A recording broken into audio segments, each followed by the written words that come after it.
विष्णु भगवान की जय, नारायण भगवान की जय, मुरली मनोहर भगवान की जय। आइए भक्तों, मैं आज आपको पुत्रदा एकादशी की कथा सुनाता हूँ, जो कि पोख मास के शुक्ल पक्ष में आती है। आप विष्णु भगवान का ध्यान करते हुए कथा सुने। एक दिन अर्जुन ने पूछा, हे कृष्ण, हमें सफला एकादशी का महात्मा विधि सहित कह कृतार्थ किया है। अब आप पौष शुक्ला के व्रत के बारे में समझाइए। उस दिन कौन से देवता का पूजन होता है तथा उसकी विधि क्या है।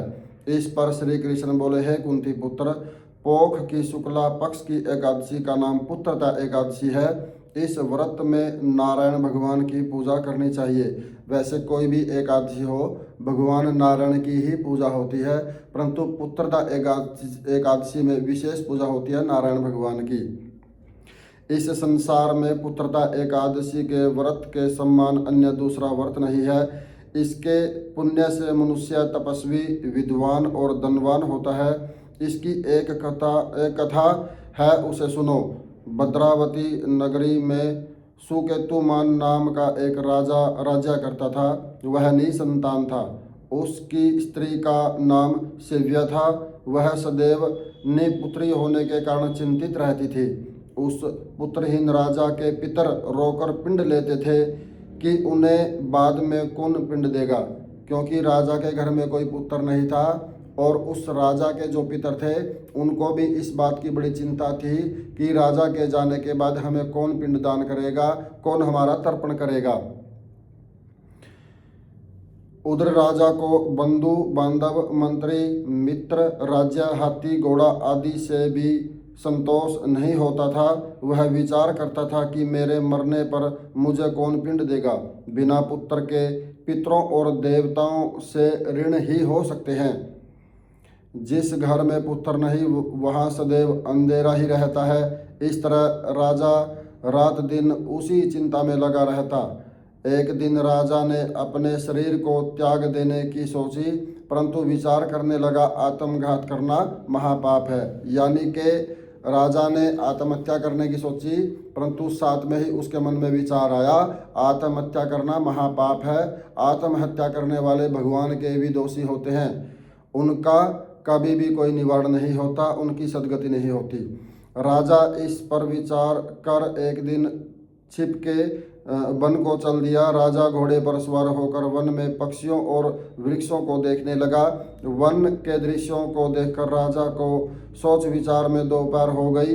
अब राजा को भूख प्यास लगने लगी। वह सोचने लगा, मैंने अनेकों यज्ञ किए हैं और ब्राह्मणों को मधुर भोजन कराया है, परंतु फिर भी मुझे यह दुख क्यों मिल रहा है।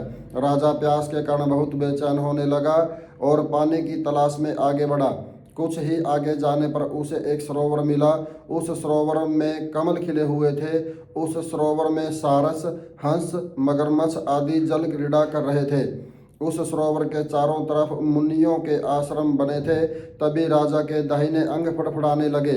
राजा मन में प्रसन्न होकर सरोवर के किनारे बैठे हुए मुनियों को देखकर घोड़े से उतरा और दंडवत करके उनके सम्मुख बैठ गया।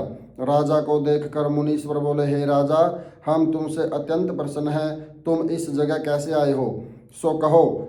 इस पर राजा ने उनसे पूछा, मुनीश्वरों, आप कौन हैं और किस लिए यहाँ पधारे हैं। मुनि बोले, हे राजन, आज पुत्र की इच्छा करने वाले को उत्तम संतान देने वाली पुत्रदा एकादशी है। हम लोग विश्वदेव हैं और इस सरोवर पर स्नान करने आए हैं।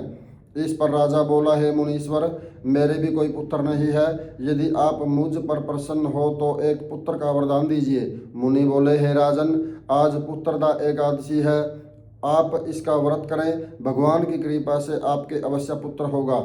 मुनि के वचनों के अनुसार राजा ने उस दिन प्रयाण किया और मुनियों को प्रणाम कर के अपने महल को वापस आया। रात्रि में रानी ने गर्भ धारण किया और 9 माह पश्चात उसके एक उत्तम पुत्र रत्न पैदा हुआ। वह राजकुमार बड़ा होने पर अत्यंत यशस्वी और प्रजापालक हुआ। श्री कृष्ण भगवान बोले, हे कुंती पुत्र की प्राप्ति के लिए पुत्रदा एकादशी का व्रत करना चाहिए। जो मनुष्य इसका महात्म्य स्मरण व पठन करते हैं, उसे स्वर्ग मिलता है। बोलिए नारायण भगवान की जय, विष्णु भगवान की जय, मुरली मनोहर भगवान की जय। अगर आपके घर में भी पुत्र नहीं है तो पुत्रदा एकादशी का व्रत नियमानुसार करें तो भगवान की कृपा से आपको भी यशस्वी पुत्र की प्राप्ति होगी। बोलिए विष्णु भगवान की जय।